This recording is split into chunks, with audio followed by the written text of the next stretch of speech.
We all know that healing with psychedelics can be life-changing, right? But what if I told you that for many people, things often get worse before they get better? And what if I told you that this was actually a very natural and completely normal part of the process? Today, we're going to be diving into why psychedelics can stir up some challenging emotions, how that's simply a part of the process, and what it means for you.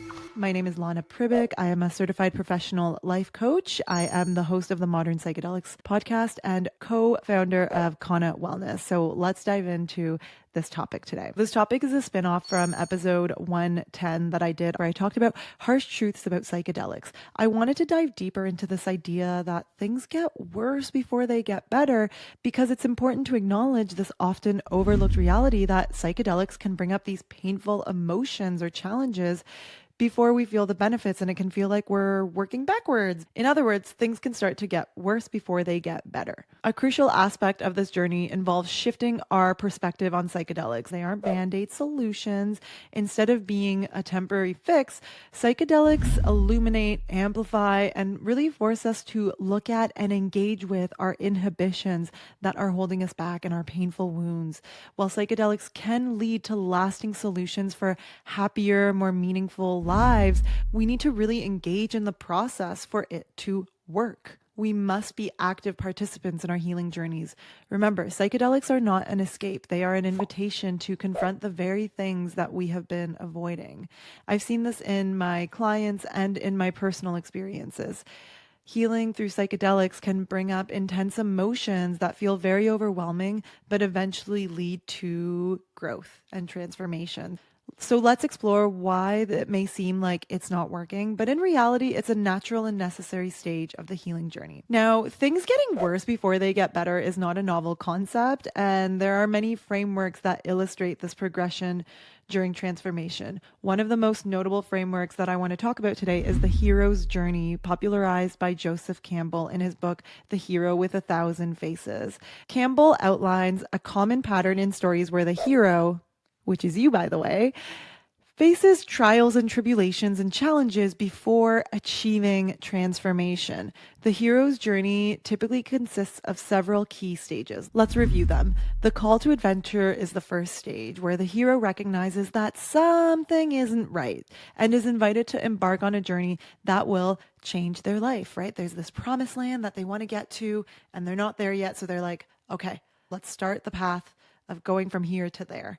Then there's the refusal of the call. Initially, the hero may hesitate to the call due to fear and uncertainty. And the idea of going on this journey can just feel really daunting and scary because it contains the unknown, and the unknown is always scary, no matter who you are or how masterful you are. Stage 3 is meeting the mentor.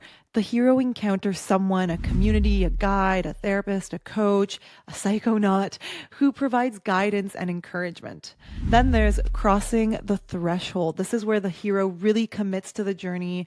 They release their fears and decide to go forward despite their fears and enter the unknown, getting to work on their healing. A very important stage is facing trials and challenges. Now, this is where the hero faces challenges which lead to personal growth, but also they have to go through the struggling and suffering in order to get there. So definitely let's put a pin on that. And also, this stage can be present in all of the other stages. The ordeal is when the hero confronts their greatest fears, often during a psychedelic experience, let's say, which can feel more like a struggle than healing. Transformation is after overcoming the ordeal, the hero gains new insights and powers through the process of integration, for example, if we're putting it into the context of psychedelics. And the return is the last stage, where the hero returns home with newfound wisdom, new insights, new perspectives, and just a new way of being, ready to share it with others and reconnect with themselves. So we can see here that engaging in psychedelic work can mirror the hero's journey, and journeyers often encounter significant challenges and emotional turmoil as they dive into their healing. So it's important to recognize the bravery that's involved, to embark on this journey and to face the discomfort. It's really a sign of progress when we're ready to confront and face the discomfort. So let's talk a little bit about the messiness of healing. Healing is not a linear process. You can't project manage your healing journey. True healing is often messy and uncomfortable and just awkward. And that's because it requires sitting with feelings and difficult emotions that have been buried for years. Many people begin their healing journey with the expectation of immediate relief. However, they often encounter deeper layers of discomfort. I hear this all the time from clients or people that I share ceremony space with. They start this work because they want to feel better and want to give up when it seems to bring more pain. But why does this happen? Psychedelics, again, they unearth that buried trauma and unresolved emotions, and these feelings surface for a reason. They're being brought to the light so that we can heal them. Now is a good time to talk about the nature of emotions. You may have heard that emotions are energy in motion. Let's dive into this concept of what I mean by that. The only way to truly heal is to feel and process these emotions. Many people want to avoid their feelings, leading to emotional stagnation in the body. As many people in the space often say, you need to feel it to heal it. You cannot release what you first don't hold. When we carry these unprocessed emotions around in our everyday lives, they create physical, mental, and emotional blocks. So healing involves releasing that stored energy, which can feel overwhelming at first. But to release that energy, it's actually really simple. We just have to feel the emotions. We have to feel the pain. We have to feel the grief. We have to feel the sadness. We just got to engage with it. And that's just part of the process. And this is exactly when people start to say, I feel worse. Because at least before, when you weren't feeling the emotions, at least they were buried away and you didn't have to engage with them. So, of course, it's going to feel like things are getting worse. But again, this is just part of the journey. And peeling back these layers is hard work, it's labor intensive, and it cannot be rushed. Healing is not about quick fixes. It's really about sitting with discomfort and working through the fog that has separated you from your true self. And so there's no shortcuts in this process. The only way to truly heal is to allow yourself to feel everything that comes your way on the journey, even the things that you've been avoiding. But what's on the other side of that is, wow, living from the heart. Once we navigate through the discomfort, we can feel better than we've ever imagined. Many people don't realize that after facing the uncomfortable parts of healing, they can reach a place of experiencing life from their hearts, from love rather than from pain. And you can feel so much better than you ever imagined. You can live in your heart and experience life from a place of love, not from a place of surviving, but from a place of thriving. You can get there, and that is what is waiting for you if you continue on your journey, your hero's journey. Lastly, healing isn't something that has to be done alone. Having systems of support, whether it's a therapist, a coach, or an integration community, helps you navigate through these phases.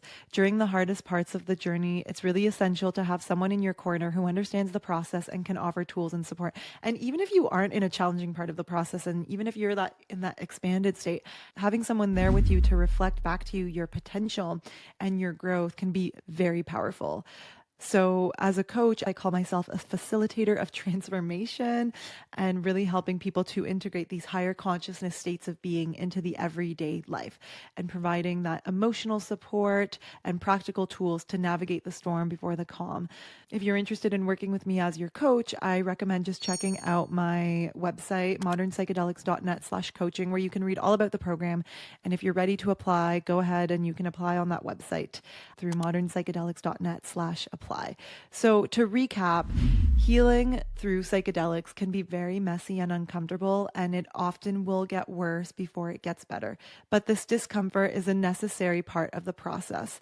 The only way out is through. While this journey can be challenging, it's part of the greater transformation that allows us to return back to our authentic selves, living from a place of love and clarity. So we're all climbing that same mountain together. I do want to just offer validation that this journey doesn't always have to be messy, and it doesn't always have to be hard, and it doesn't always have to be long. For some people, it's very smooth and short, and they can experience healing and transformation just like that. But that is incredibly rare. So this video is really for the people who are experiencing the more typical experience of things getting worse before they get better. So thank you so much for watching. If you found this video helpful, please give it a thumbs up. Make sure that you subscribe to the channel, our growing little channel here. We have so much fun stuff planned for the future. So subscribe and turn on those notifications so that you don't miss new videos. And until next time, take good care of yourself. Send you a big hug, and I'll see you in the next video.